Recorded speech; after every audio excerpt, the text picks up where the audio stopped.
So as you can see, my friends, no, in any business organization po, the key to growth is this. Hi there, this is Chikitan, also known as Mr. Chink Positive. Today, ang question is this. Ano ba talaga ang tunay na sikreto ni Isko Yorme Moreno kung bakit niya naayos ang Maynila? Nako, bakit nga ba niya nababago ang Maynila? Nako, kung gusto niyo malaman yan, tune in, don't tune out. Panoorin niyo tong vlog na ito. Pero bago natin pag-usapan yan, friendship, syempre don't forget to subscribe at my YouTube channel. Okay, mag-subscribe po kayo. Once you click subscribe, don't forget to click the bell button. Pag may mga bago tayong video, manonotify po kayo agad. Okay. In my years of training and coaching people, this is what I really understand, and especially in the area of what? Leadership. Okay, leadership. When you are a leader, you always need to understand, you cannot do it alone. Hindi mo kayang gawin ang lahat ng bagay. Dahil may stress ka, mapapagod ka. Maaga mo makikita talaga si Lord kung ikaw bubuhat ng lahat. May kasabihan nga, no man is an island. And that is what I've realized.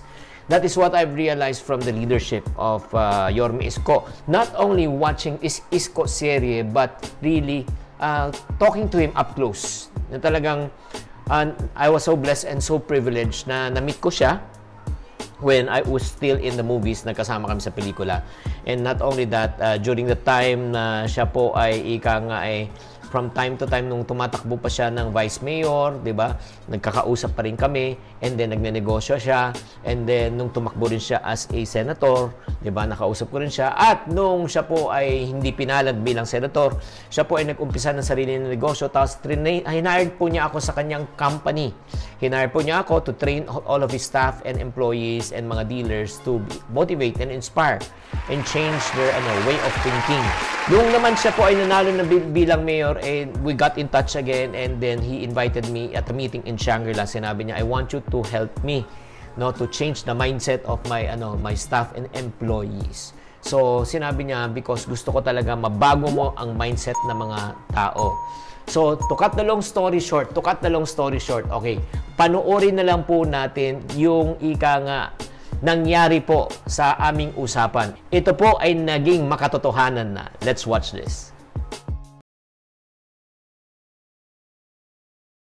Ako po si Jo Quitos ng OIC po ng City Personal Office po ng Manila City Hall under Mayor Isko Moreno Dumagoso Administration po.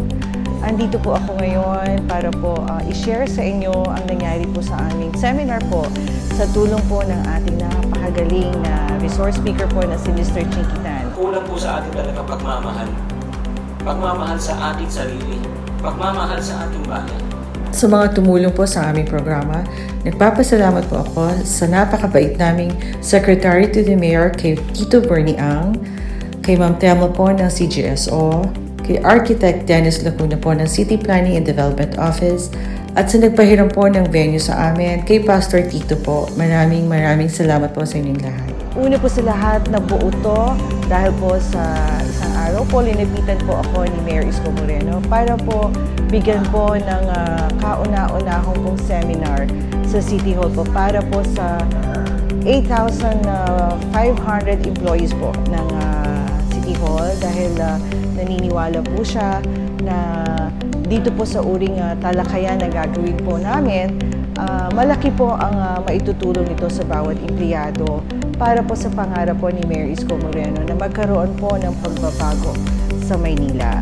At hindi lang po kasi siya lang po ang makakagawa nito, naniniwala rin po siya na sa tulong po ng lahat po ng mga taga-Maynila, batang Maynila po, matutupad po yung pangarap niya. Nananawagan po ako sa inyo, buong kababaang loob po. Hindi ko po ito kakayanin mag-isa. Kailangan ko po ang tulong ninyo ng bawat isa sa inyo, saan mang ahensya kayo na italaga ng pamahalaan. Mahalaga ang existence ninyo sa inyong kani-kaniyang mga opisina.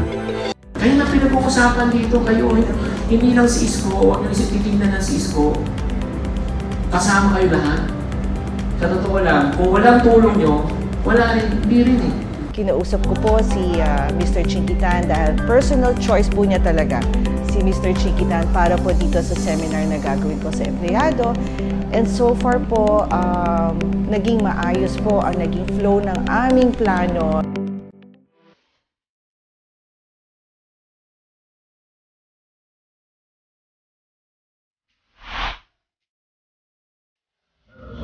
Welcome, your wealth and life coach, Mr. Chink Positive himself, Mr. Chinky Tan. Good change, bad change, people resist change, hindi dahil negative sila because it makes them feel uncomfortable.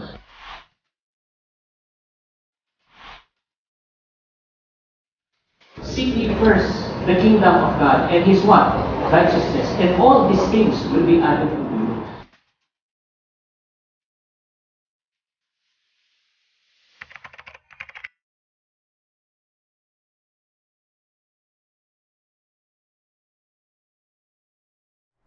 Grabe, no? Talagang masasabi mo talagang bagong Maynila. Oo. So, ano ba ginawa po ni Yorme Isko?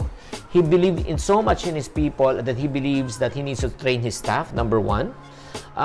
Training niya. Alam nyo, grabe talaga. Yung sinabi talaga kanina ni Direktora Jo Quintos, yung head ng HR po, sa loob ng 2 dekada, ito lang po ang unang pagkakataon na nagkaroon po ng training. ng training ang buong City Hall. Di ba? Yung mga buong staff ng City Hall. This is the first time in 20 years. Talagang uhaw na uhaw talaga sila sa training. And they were so appreciative. At the same time, not only that, he's willing to equip his people. Equip, no? And not only train and equip, but also, ang pinaka-best talaga nakita ko talaga, he empowers his what? People. So, sa totoo lang, ano ba talaga ang sikreto po ni Yorme? Ang sikreto po ni Yorme, hindi lang siya. Hindi lang siya dahil siya ay magaling, masipag, gwapo, cute, charming. Hindi po yan ang sikreto niya. Ang talagang sikreto niya, yung mga taong nakapaligid po sa kanya, yung mga taong pinagkakatiwalaan niya. Like for example, yung kanyang chief of staff na si Sir Ces o si Cesar Chavez, yun po. Yung sa SMART, okay, hindi po to telco company, ito po yung Special Mayor's Reaction Team. Ika nga ng peace and order sa Metro Manila, sa Manila po si Rosalino Ibay Jr. At yung isa pa na talagang loyal at matagal na po talagang niyang kaibigan na si Special Assistant to the President na kung lang iba kundi si Tito Bernie Ang. And then not only that, si Engineer Andres. Grabe yung madalas natin nakikita sa mga demolition. Siya po yung nag-aayos, no? At saka si electrical engineer na si Randy Sadak po. Oo. So, ito pa, si DPS Chief Kenneth Amurao. Oo. At, nako, grabe to. Mga special mention lang to. At marami pa ako actually hindi nababanggit. Sorry na lang kung hindi ko nabanggit dahil hindi ko na makilala lahat ng mga department heads. Ito rin po, si Ma'am Weng Santiago, ang kanyang the one that handles the schedule and planner of Yorme.